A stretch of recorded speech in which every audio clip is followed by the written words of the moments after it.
Hello students, how are you? I hope everyone is safe at home. This is Rohit sir, your biological science teacher. I'm very happy that for the previous video I have got a very good and very excellent response from you. Okay, so many people are asking the doubts and also so many people are they are responding well. So I am very much happy and intentionally I have not mentioned the homework. Okay, so I want to check whether you are observing or not. See, this is not a joke, it's real. So if I made any intentional thing, if you find it, then definitely you know if you find it, then definitely that is nothing but you are watching and you are observing. So one thing is, only few people have responded regarding that. Not only for this 10th class, I have also done for the 8th class also. So in the 8th class some few students responded, and in the 10th class also few students responded, but so many of you have submitted your homework. That is a very good thing. This is not very good, but I want to say that this is okay, it's good. So if all the people, nearly 110 people are present in your class, so if all people submit their homework, then it will be very happy. You don't know how much struggle we are facing still now while recording. I'm getting some difficulties. I have to pass through all the things, technical things. So I don't want to waste much of your time, but please just do justice for your teacher's struggle. Okay, and also watch the video clearly and deeply, because I will mention the homework in the middle of the video. Okay, so let us start our today's video. As you know very well, we are discussing the first lesson. Okay, nutrition, the food supplying system. And in the previous video we have discussed about the parasitic nutrition, and in that video I have mentioned that parasites may kill or may not kill. Okay, I want to clarify that one doubt. So sometimes some parasites will kill, and sometimes some parasites may kill or may not kill. That is depending upon the strategy of a parasite. For example, leaves are living in our head. Okay, living on our head. Now are they killing us? They are not killing us. And also tapeworms are also living in our small intestine. Are they killing us? No, because if they kill us, then they do not get any nutrition. So that's why they will not kill the host. So sometimes some of the parasites will kill and some of the parasites will not kill. Okay, now I hope everyone have understood well. Now today our topic is nutrition in the human beings. So if you want to understand the nutrition in the human beings, first of all you have to understand the human digestive system. Now the human digestive system is also called as alimentary canal. Now this alimentary canal will start from the mouth and it will end with the anus. Now it is 9-meter long tubular structure with different types of modifications and differentiations. Now as you see here,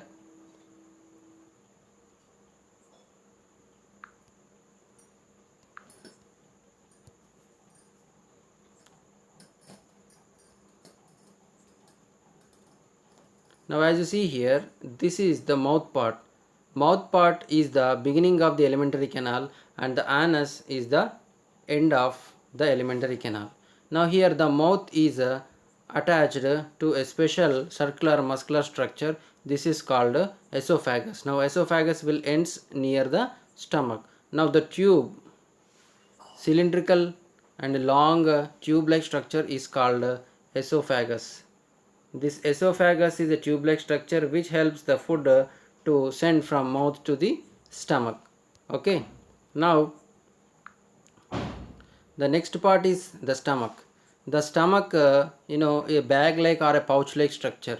Whenever the food enters inside the bag or pouch-like structure, then some of the chemicals will releases inside the stomach by the stomach walls. Now the chemicals, just like dilute HCl and some gastric juices, they will act upon the food material and it will help in further digestion. Now whenever the food grinded and mixed here, see, actually the digestion will start in the mouth, but it will not happen inside the stomach. Okay, in the digestion, in the stomach there is no digestion. Now whenever the food is grinded and churned and mixed and turned into a soup like structure or otherwise porridge like structure. Now what is the meaning of porridge? Porridge is a soup like structure. In our Telugu language we can call this porridge as payasam or ganji like structure. I think so many times you have seen in your home that while cooking the rice, your mother have separated the whitish thick liquid from the rice bowl. Now that is called porridge. So here the porridge like structure will enter into the small intestine. Now the first part of the alimentary canal is mouth, the second part is esophagus, and the third part is stomach, and the fourth part is the small intestine. Now before going to discuss about the stomach and the small intestine, now you have to understand the special junction about this. Now if you see this is esophagus. Imagine that this is an esophagus. Now it has attached to J shaped bag like structure, that is stomach. Now this stomach ends with the entry of the duodenum. Okay, here it's a circular structure. Now this is called duodenum. Now duodenum have a special structure that is called sphincter. This is called pyloric sphincter. Now this one is called pyloric sphincter. What is the use of this pyloric sphincter? Pyloric sphincter will act like a tap or otherwise gate. Have you ever seen the gates of the dam? Now what is the use of the gates of the dam? Actually they will release the water to downwards. Now here a special liquid present inside the stomach. Okay, now whenever this liquid tries to move forward, this pyloric sphincter will control. Now it will slightly open. It will not open widely, but it will open slightly and allow very less amount of the food every time. Now what will happen whenever it allows very less amount of the food, then there is a very large time to pass from one place to another place. So it will take more time. So that is nothing but food will stay for long time in the small intestine. Why we have to send the food in small quantity? What will happen if all the food material directly enters through the small intestine? This is the question, or this is the doubt that has raised by so many of your seniors. Now let me explain here. Now whenever the food enters into the stomach, when it turns into a porridge like structure, all useful materials are present inside it. If these useful materials are directly and with a speed, if it passes through the small intestine, there is no such a time for taking or absorbing of nutrients inside of your blood. Okay, now as long as this liquid is moving inside this tube, as as perfect that it will absorb the nutrient inside of the blood. Now how does this will takes place? Now if you see the small intestine under the microscope, you can see some small finger like projections are arising into the cavity. Now what these finger like projections are called? These finger like projections are called microvilli. Now what is happening actually here? Now let me explain. Now whenever the food enters here slowly, if it stays for a long time, then here some blood vessels are available. In each and every villi, a blood vessel is present. Now as the food is moving very slowly, the blood vessels will have so much of time to absorb all the nutrients inside of this blood vessel. Okay, now what will happen if the food moves very faster? Very less time for absorbing, very less time for taking inside of the body. Now whenever you take the food, if all the food passes very fast, then is there any use of eating that food material? No, there is no use of eating food material. So that's why it will allow very less amount of the food each and every time. Okay, Now after small intestine, the next stage is the large intestine. Now as you see here, this is the large intestine. Now here small intestine has connected here. As you can see, small intestine has connected to the large intestine. Now then the large intestine will do the rest of the thing. It will absorb all the excess amount of the salts and excess amount of the water from the food material. Then when it comes to the rectum area, in this rectum area almost all the water and salts will be absorbed, and here the waste, that is called fecal material, will be passed through a small pore like structure that is called anus. Now here the food will goes out of the body. Okay, I hope everyone have understood well. Now let us see some textual information. Now the alimentary canal basically a long tube extending from mouth to the anus. Now we can see that this tube has different parts. Various regions are specialized to perform various functions. That is, now here you can see how many parts are here. Now let us count. Okay. Now the first point is mouth. Second point is esophagus. Third point is stomach. Fourth point is pyloric sphincter. Now fifth point is small intestine. Sixth point is large intestine. And seventh point is rectum or anus. Now in each and every area different functions are happening. Now what is happening here inside the mouth? The grinding of food material will be takes place. And also digestion will start inside the mouth because of the food that get mixed with our saliva, that is a liquid that is coming out of our mouth. Now here primary digestion will happen in the mouth itself. Then here the passage of food will be taken in the esophagus. Now in the stomach again some grinding process will be done. It is not called as digestion, but it is called as grinding process. Then later it will goes to the duodenum. Whenever it is enter into the duodenum and small intestine, some special liquids, some special digestive juices will enter inside of this small intestine. It will make the food into acid to base form, or otherwise base to acid form. It will convert, or it will change the chemical formula of the food. Then it is ready for absorption. Next further digestion will happen inside the small intestine. Now what will happen in the small intestine? Inside the small intestine the food will be absorbed into the blood. Then the large intestine, the food will be absorbed, and at the same time excess amount of the water, excess amount of the salt will be again reabsorbed into the body. Then waste, a pure form of waste will be goes out of the body. This is all about the various parts and functions of our human digestive system. Now here passage of food through the alimentary canal or gut. What is the word meanings gut? Gut is nothing but stomach. Okay, gut is nothing but stomach. So whenever in the upcoming lesson if I mention the gut, then that is nothing but stomach. You should be very careful for this. Now what is this picture is denoting us? This picture is denoting us or demonstrating us a pair of salivary glands. Now what is the meaning of salivary gland? Salivary gland is a special structure which will produce saliva.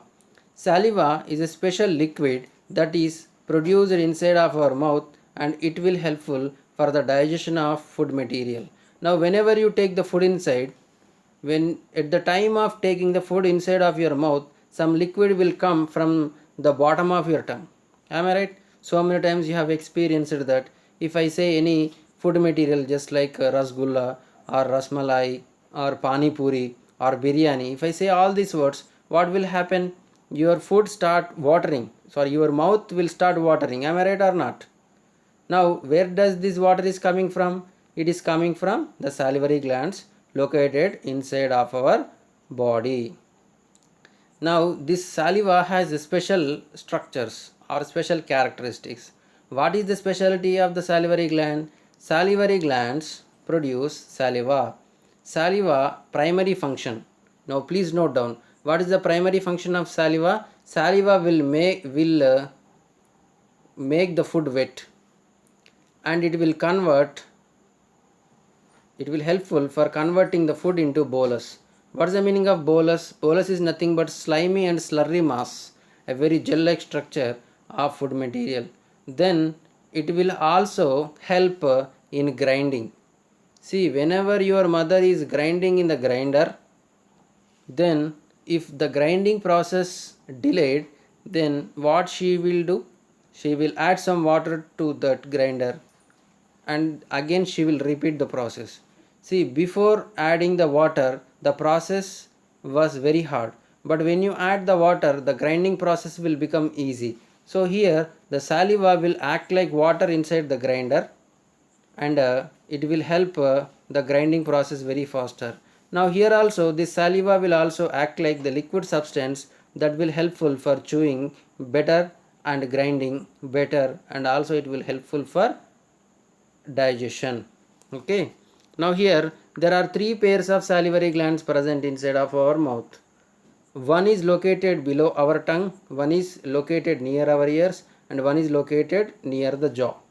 Now let us see what are these things. Now here the first pair that is located near the jaws are called submandibular. These are called submandibular salivary glands. And here the second pair is called sublingual. These sublingual are present below the tongue. Now the third pair is called parotid glands. These parotid glands are present near the ear. Now these three pairs of salivary glands will help us for further digestion. Okay. Now here why saliva is more important? Because saliva have a special enzyme. What is the name of that enzyme? The enzyme name is ptyalin. Why I am stressing this word? Because ptyalin is very important for your examination purpose. What is the digestive juice, or what is the digestive enzyme that is present inside the saliva? Then the answer will be ptyalin. Now here with the help of all these enzymes, the digestion process will be happens. Okay, now we can find out what is the effect of the salivary gland or salivary amylase on the carbohydrates with a beautiful activity. But this activity is not present inside this lesson. You have to wait for 7th chapter. Inside the 7th chapter, coordination in life process, then you will have a special activity that will teach you the action of the saliva on carbohydrates. Now let us roughly discuss what is that activity. Now in that activity we have to take two beakers. In these two beakers we have to add the vinegar. Now here this vinegar is the copy of saliva. Now we have to take a piece of chalk. Then we have to cut them into pieces, two pieces.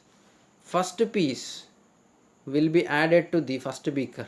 Then the second piece should be turned into powder and it should be added to the second beaker. Now leave these beakers for 2 or 4 hours. Now then mix it well and observe what will happen. Now you guess what will happen. In the first beaker, the chalk piece or a piece of chalk has not entirely dissolved, but in the second beaker the chalk piece powder has totally dissolved. What might be the reason? The reason is here this was in the powder form and this was in the solid form. So here whenever you convert the food material into powder form, then it is easy for digestion process. Now here what is happening? Our teeth are helpful for chewing the food material. It is converting all the hard material into powder form. Now whenever this powder form will mixes with the acid like structure, then it will be easily digestible, or it will be easily it will be easily taken inside of our small intestine. And also this saliva will give you a slimy or gel like appearance for your food. Now it will make the food very soft. Okay, the soft food get mixed with saliva, passes through the esophagus or food pipe by wave like movements. And what are these wave like movements are called? These wave like movements are called peristaltic movements. This is also very important for your examination purposes. Okay, the movement that is helpful for sending the food from top to the bottom in the esophagus is called peristaltic movements. Okay, now at the stomach the food get churned with the gastric juices just like HCl. Now the food is in the semi-solid condition, that is nothing but gel condition, and the digested food goes as the most of the proteins are broken down into smaller and smaller molecules with the help of enzymes, pepsin acting on them. Now what is happening inside the mouth? Inside the mouth, the digestive enzyme called peptin is acting on the food, and it is converting the complex molecules into simple molecules. Now what is actually happening here? Let us observe. See, imagine the food molecule or carbohydrate molecule is like this. Now imagine that this is a very big mango. Can you directly take that mango and can you swallow it? It is not possible. So for that you will make them into pieces and pieces and pieces. Then you will take small piece and then you can eat. Just like that, if you take the carbohydrate is also a very large complex molecule. So if you want to absorb it into the blood, then what you have to do? You have to make them into smaller and smaller and smaller pieces. Now here, for making this carbohydrate molecule into smaller and smaller pieces, our body is using special enzymes.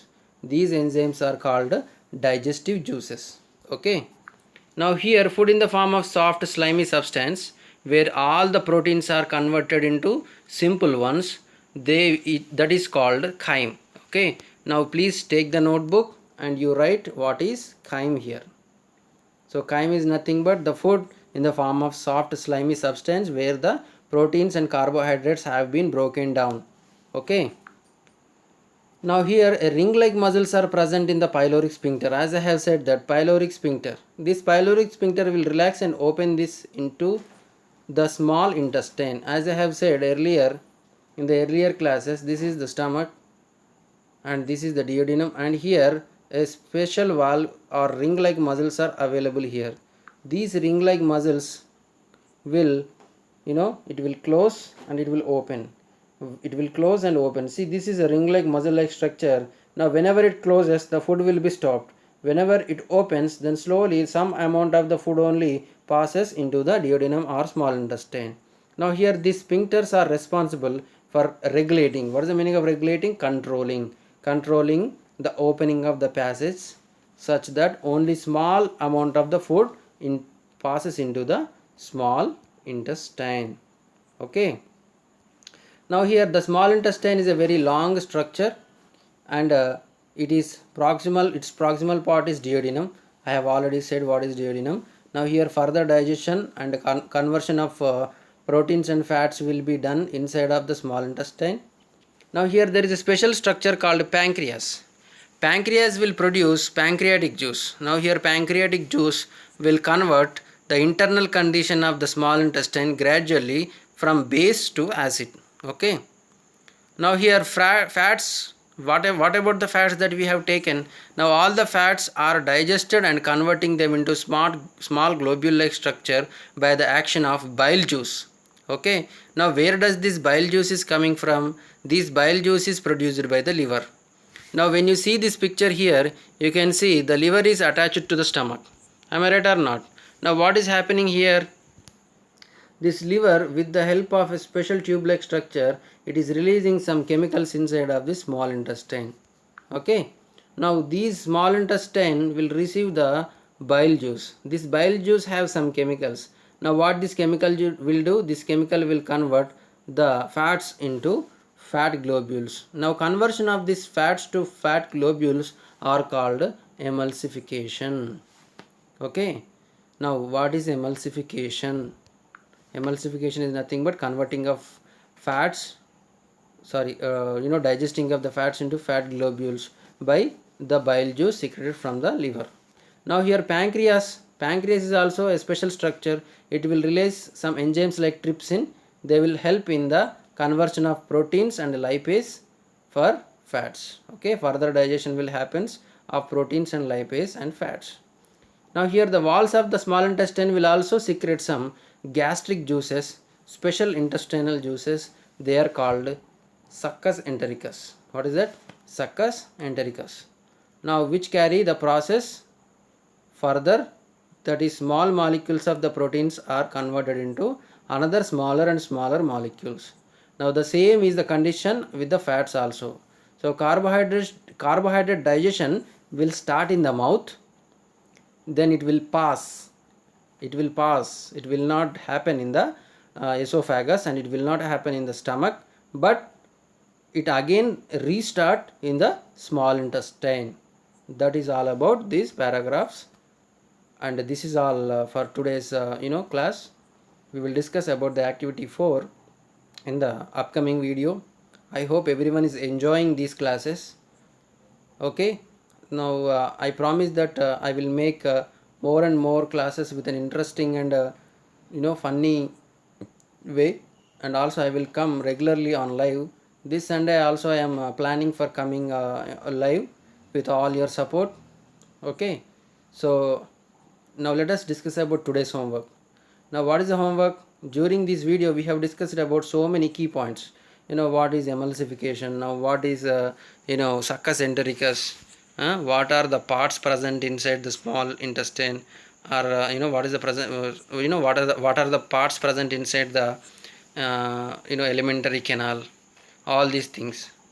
Okay, now what you have to do, you have to write all the hard words that we have discussed in the video.